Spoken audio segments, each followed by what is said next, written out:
episode of A Drummer's Guide 2. So, this week I want to tackle a subject that a lot of people are talking about at the moment. As of the time of this filming, we're currently in the middle of this COVID-19 epidemic, and a lot of people have had gigs cancelled, tours cancelled, myself included. So consequently, a lot of people are turning to the online space, whether that be teaching or what I'm going to talk about today, which is remote recording, which is like, I love it so much, I can't even tell you, and I just want everyone to be a part of this space because it changed my life. So let me just give you a bit of background. I actually, the reason that I started emilydrums.com, which is my remote recording business, was because it was 2015 and I had just had basically a year's worth of work cancelled, and I just thought, oh my goodness, no one's going to call me for the rest of the year, so let me sit down and let me work out what I really love about playing and, you know, where I want to be, how I want to spend my life, essentially. I know that that sounds really dramatic, but if you know anything about me, you know that I'm a little bit dramatic sometimes. So anyway, I sat down and I decided that I really loved playing with lots of different people. I loved playing songs. I've always loved playing songs. And I also thought it might be quite nice to be at home. So the thing that I came up with was remote recording, and the concept of emilydrums.com was born. So I know that a lot of people are in this situation now where they're also wondering, you know, how can I make a living from home, ideally online, because right now there are no gigs happening, you know, social distancing, you're not really allowed out, really. So remote recording, I think, is such a wonderful idea. Now, I'm not going to talk specifically for drummers, so if you are a guitarist, bass player, keys player, vocalist, whatever you are, this will be applicable to you, so don't feel like I'm just going to be talking about drums. There will be a few things just for drummers. It is called A Drummer's Guide 2 after all. So I just want to run through with you basically the top 4 things that you need to get started, to get recording for other musicians, for artists, and get out there.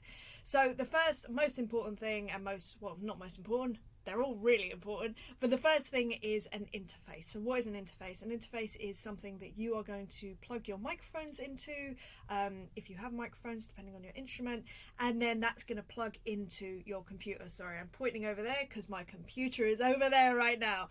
So what is this, and what do you need from your interface? Well, that depends on your instrument. So for a drummer, I mean, currently I have 16 channels. Now, again, in true Emily Dolan Davis fashion, it's a bit overkill. You don't need 16 channels to start with if you're a drummer. What I'd say is get hold of an 8-channel interface that you can also expand later on. So that can be expanded by ADAT, which is the most logical thing to expand by. It can give you an extra 8 channels or 16 channels down the line, but don't worry about that right now. What we want to worry about is those 8 channels, and to get started, you know, just a simple, you don't even need to use all 8 channels. It can literally be a kick drum, a snare drum, a couple of toms if you've got a couple of toms, or even maybe 3 toms if you have 2 rack toms, which I have not had in years, and a couple of overheads. That's 7 inputs, which is perfect. That's great. That's if you're a drummer. If you play bass, you can just do a direct in. So you need 1 channel, literally 1 channel. As long as it has a TRS input, then you're sorted. If you're a vocalist, 1 channel. If you're a keys player, you might not actually need an interface. You could probably just do this with MIDI. I know MIDI is a bit of a dirty word in the drum community sometimes, but hey, it works. Equally, if you have an electronic kit, you probably won't need an interface, at least to start with, unless you're recording anything acoustically, even if it's like percussion or whatever. If you've got a shaker lying around and you want to be recording percussion, you need 1 input and 1 microphone. But if you're doing MIDI, you can generally just plug straight into your laptop. What I'd also say in terms of interfaces is, in terms of connectivity to your laptop, so you plug your microphones into your interface and then your interface into your laptop, which will then see the signal. Get an interface that has whatever your fastest port on your computer or laptop is. So for me, that's a Thunderbolt input. But if you have like USB-C, first of all, good for you. Second of all, I'd go with that. Just whatever you have, get the fastest version of what you can, so you have minimal latency when you're recording into your DAW, your digital audio workstation. So I'd say do that. The other thing is a quick note on doors. You can get free doors. You don't need to spend a ton of money. I use Logic, which works for me. You can be recording into GarageBand, which is free. I think there's a free version of Cubase that you could probably use, Audacity. There are so many different digital audio workstations, so you don't need to be spending a huge amount on that. And as I said before, with interfaces, just start with something. That is the main thing. You don't need to worry about having this all singing, all dancing sort of gear. So that's the first thing. You're sorted with your interface and your DAW. The second thing, mics. I know, musicians love talking about mics. Oh, and this one's been spun a bit. That's not good. Right, there we go. It's back to normal. You can't even see that microphone, but there's a microphone there that I just spanned when I was moving stuff around. Anyway, mics. Let's talk about mics. Again, this depends on your instrument. If you're a bass player, you don't need a mic. If you're a guitarist, really, you don't need a mic either. You could probably just direct into your interface and then you could use amp simulation, which is not ideal for some people, but hey, if it gets you started, then that is everything.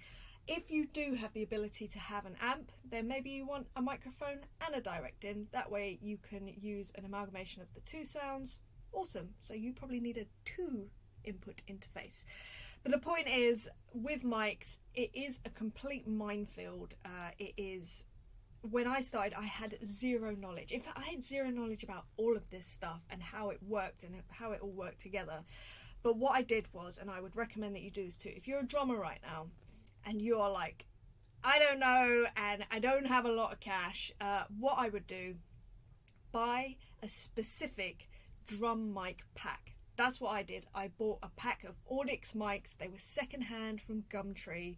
They consisted of, and this is what most mic packs consist of, a kick drum, a snare drum mic, 3 tom mics, and a couple of overhead mics. Again, 7 channels.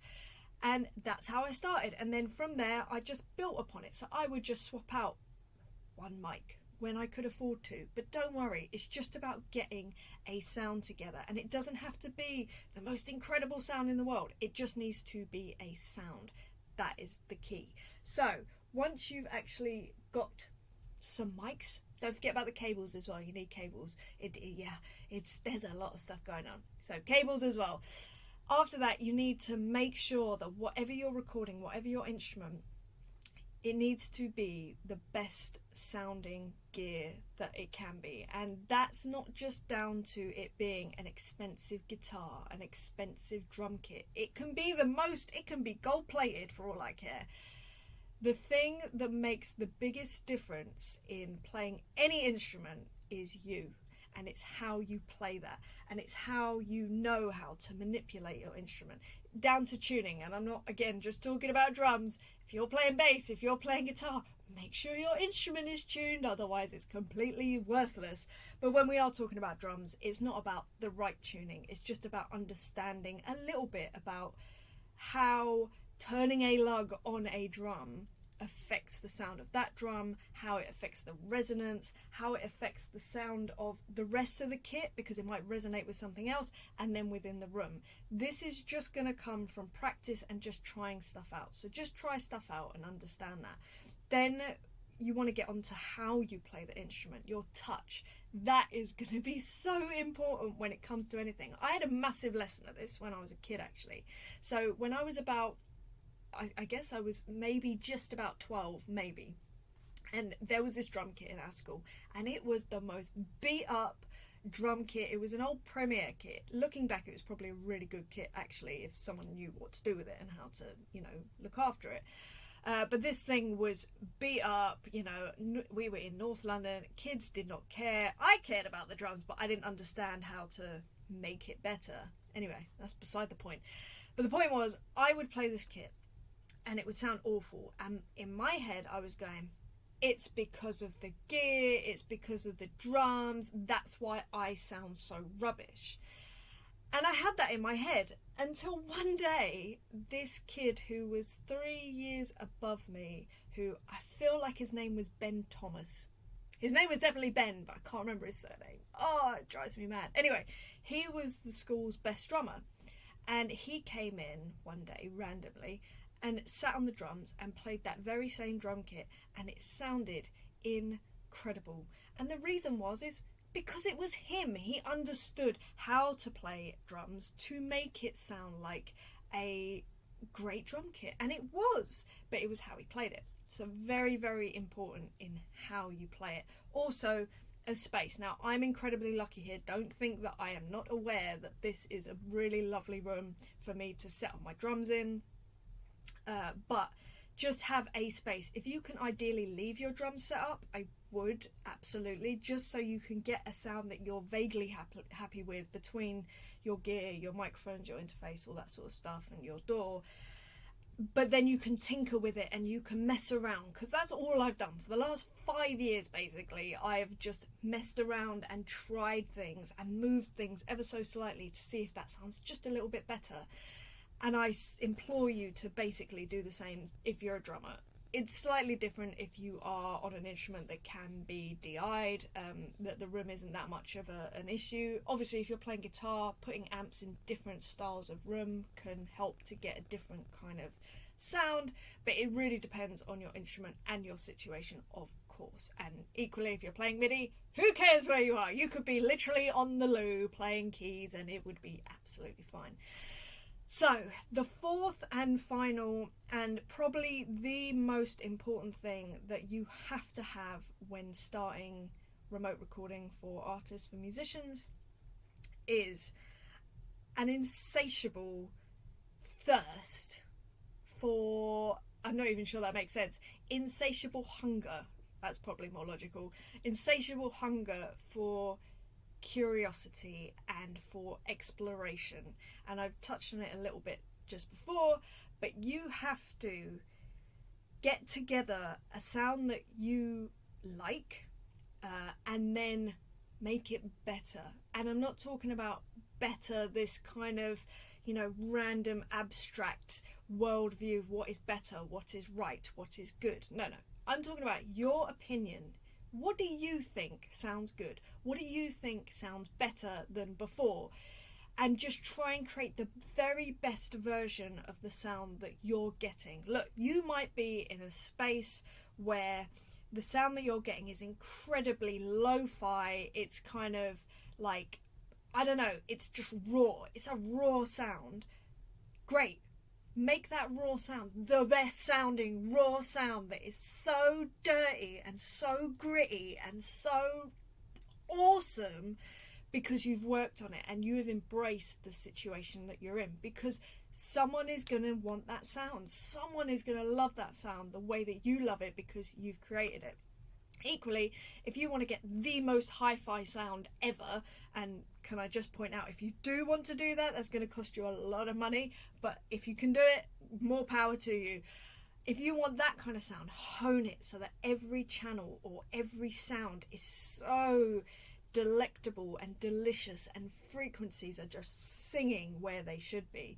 What you need to do is just realize that there is no, perfect drum sound, perfect guitar sound, perfect bass sound, perfect anything. It's music, it's art, it's expression, and you need to just make sure that whatever you're saying through your instrument is the best way that you can say it. And this is going to be a long process. This is going to be a lifelong process. In the same way learning an instrument is. You never learn everything. It's impossible. It's physically impossible because it just doesn't exist.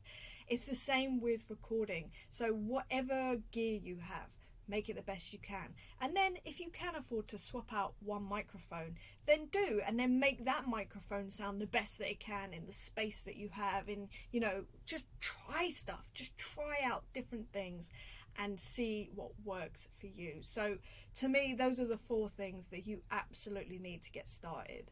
An interface that works for the instrument that you're recording.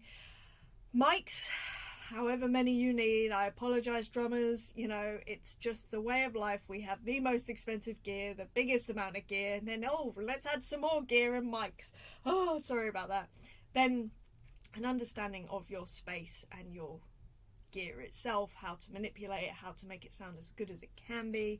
And the most important thing is just a curiosity and a willingness to experiment, a willingness and an acceptance to make things sound awful, and then go from there. It might sound terrible. Oh my god, when I first started, this kit, well, it wasn't this kit, the kit that I had in before here it just sounded awful, and it was not the space, and it was not the microphones, and it certainly was not the drums. It was me, and it was my lack of knowledge. So what did I do? I went and explored. I went and researched. I found out different ways to mic drums up that were best practices, and then I kind of like just tried some other stuff as well. There are best practices when it comes to things like miking up drums or any instrument for that matter.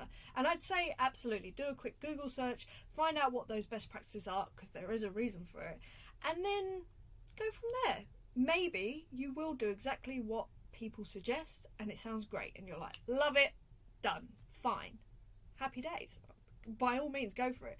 But if you find that best practice and then you just go, but I wonder if I just moved it slightly this way or tuned it slightly that way, what would it do? You might end up coming up with a whole new concept and a whole new way of miking up drums or whatever your instrument is, or a new way of miking vocals. How incredible would that be? I mean, just look at the Glyn Johns way of miking drums.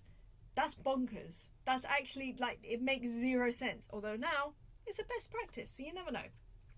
Anyway, I hope this has helped you in getting started in doing your remote recording. And I think I should point out that is the key. It's the getting started bit. It's the scariest bit. But once you're started and you start exploring, it's actually really fun. So get started, follow these things to have in place. And if you want to go more in depth to the actual running a business side of remote recording, so you're not just doing it for yourself, I actually have a workshop that there's a link in the description right now that you can go to that I will share my knowledge, my experience of how to get clients through the door, how to price yourself. So important, so difficult, so awkward. Musicians hate pricing and doing all that. And the one thing that is the most essential thing that you need to have in place, that is the first hurdle that I see so many people trying to do remote recording fall down on. So I don't want that for you. So if you're interested in that workshop, as I say, there is a link in the description below and you can learn more about that side of things there, the business side, the scary side. I actually love it secretly. Anyway, I hope you're well. I hope you're having a lovely day wherever you are, whatever you're doing, and I will see you next week for another subject. All right, stay safe, stay healthy. Lots of love. Bye.